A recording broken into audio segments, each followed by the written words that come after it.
दिल्ली में ठंडी के मौसम में भी चुनावी सरगर्मी जोरों पर है और इस बार दिल्ली की राजनीतिक फिजा बदली हुई है।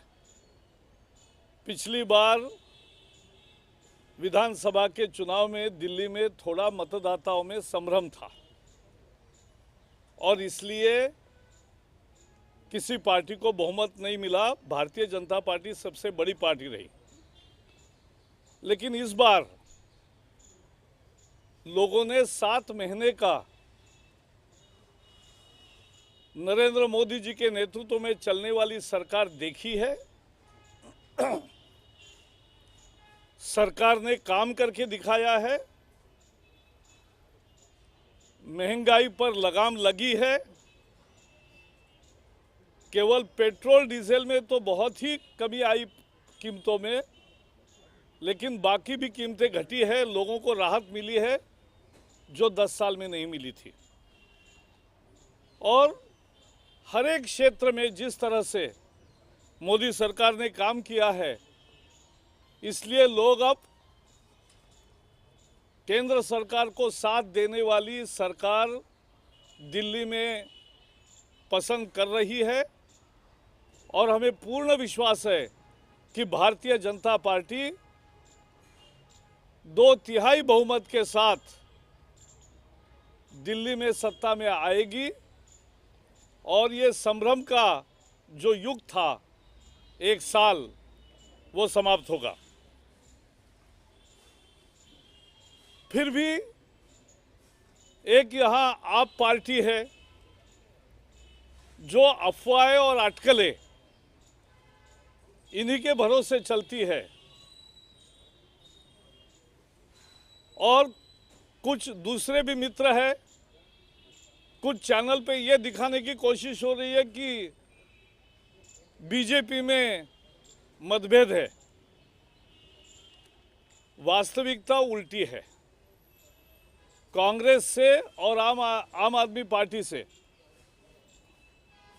जमीनी कार्यकर्ता भारतीय जनता पार्टी में बड़े संख्या में आ रहे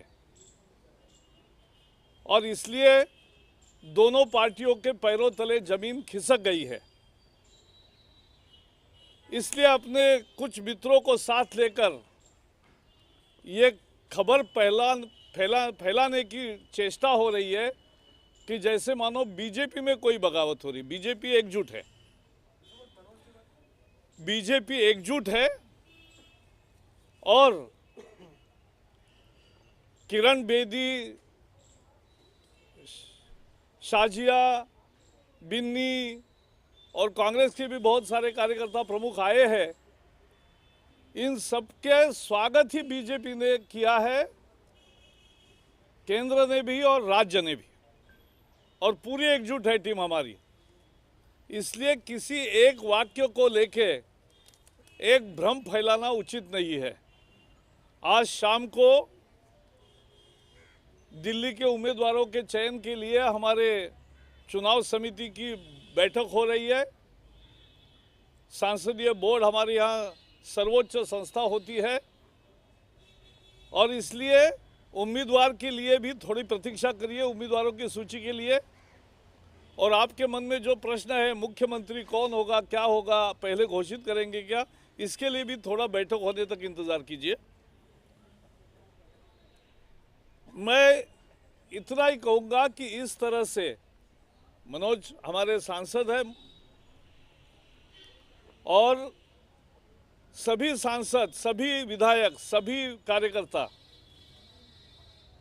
एकजुटता से काम में लगे हैं। इसलिए भ्रम की स्थिति निर्माण करने की, जैसे मैंने कहा, आम आदमी पार्टी AAP है तो वह अफवाह और अटकलों की पार्टी है और वही उनका काम है, वही करते रहेंगे।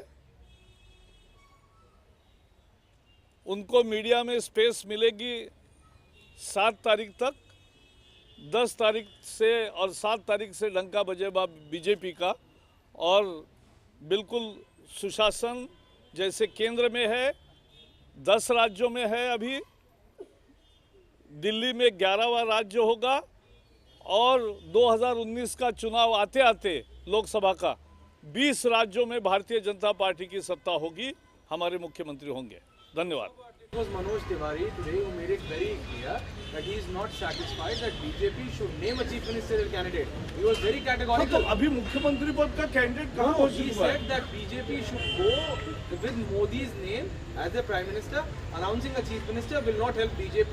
And he said that Kiran Bedi is acting as a chief minister and calling everyone at her home, which is not एक been announced. मनोज जी का लेटेस्ट बयान भी पढ़िए, On record. यानी ऑन रिकॉर्ड ही मनोज जी का एक बयान बताओगे और दूसरा नहीं बताओगे तो अन्याय होगा उन पर और लोगों पर। बात साफ है, अभी तक हमने घोषित ही नहीं किया है उम्मीदवार का अभी नाम, और हमारे में जो नाम की घोषणा करने का अधिकार है वो संसदीय बोर्ड को होता है, तो करेंगे समय पे। आम आदमी पार्टी उतावली है क्योंकि उनके पैरों तले जमीन खिसक गई है। अब वो भाग गए, सत्ता चला ही नहीं, तो लोग अब भागने वाले को पसंद नहीं करते। मोदी जी जो बोलते हैं वो करते हैं, परिस्थिति से भागते नहीं, और इसलिए लोग उन्हें पसंद करते हैं। और इसी के लिए पूरे विश्वास के साथ हम मैदान में हैं और पूरा विश्वास जीतेंगे दिल्ली का। Sir, a notice has been sent to Shashi Tharoor. Sir, a notice has been sent to Shashi Tharoor in this regard, and he could be questioned tomorrow itself. Sir, in the Sunanda Pushkar murder तो case. उसमें legal course में मैं investigation में मैं क्या कहूँ। regarding the Jalli, Tamil Nadu government has written what's the decision the government has taken? Jallikattu और बैलगाड़ियों की शर्यत ये सदियों से, या the jallikattu and the bullock cart sports, these are sports activities which are going on for hundreds of years or thousands of years in our country.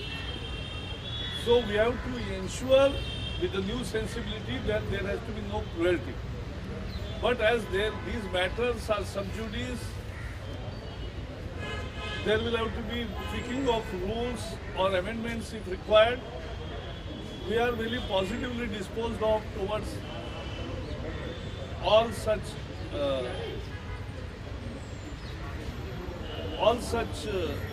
cultural activities, but we will take decision at an appropriate time. Sir, President has said there's a growing tendency to resort to disruptions. The means of parliamentary intervention has also added that there were certain restrictions on the use of ordinances in legislative power. So, any comment on that? Yeah, I have not heard what our Honorable President has said, but let me tell you, our way forward is always bills and legislation. But there are certain parties which are bent upon not allowing one house to function. The People's House has already passed the bills. और लोहिया जी जैसा कहते थे, जिंदा कौमें 5 साल राह नहीं देख सकती, और इसलिए जनता की आकांक्षाओं पर खरे उतरने के लिए जो भी कानूनी उपाय है वही सरकार करेगी। और हमें पूरा विश्वास है आने वाले बजट सत्र में विपक्ष समझेगा और ऐसी अड़ियल रुख नहीं रखेगा, नहीं तो जो जनादेश है उसके लिए जो करना पड़ेगा वो सरकार को करेगी।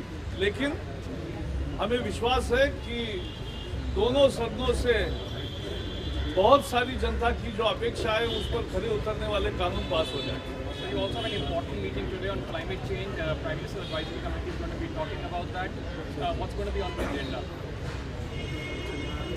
ये 2015 का वर्ष जलवायु परिवर्तन के संदर्भ में लगातार विभिन्न अंतर्राष्ट्रीय मंचों पर एक नई व्यवस्था कायम करने के लिए जो पेरिस में अंततः वार्ता होगी, एक तरह से उसकी तैयारी हो रही है।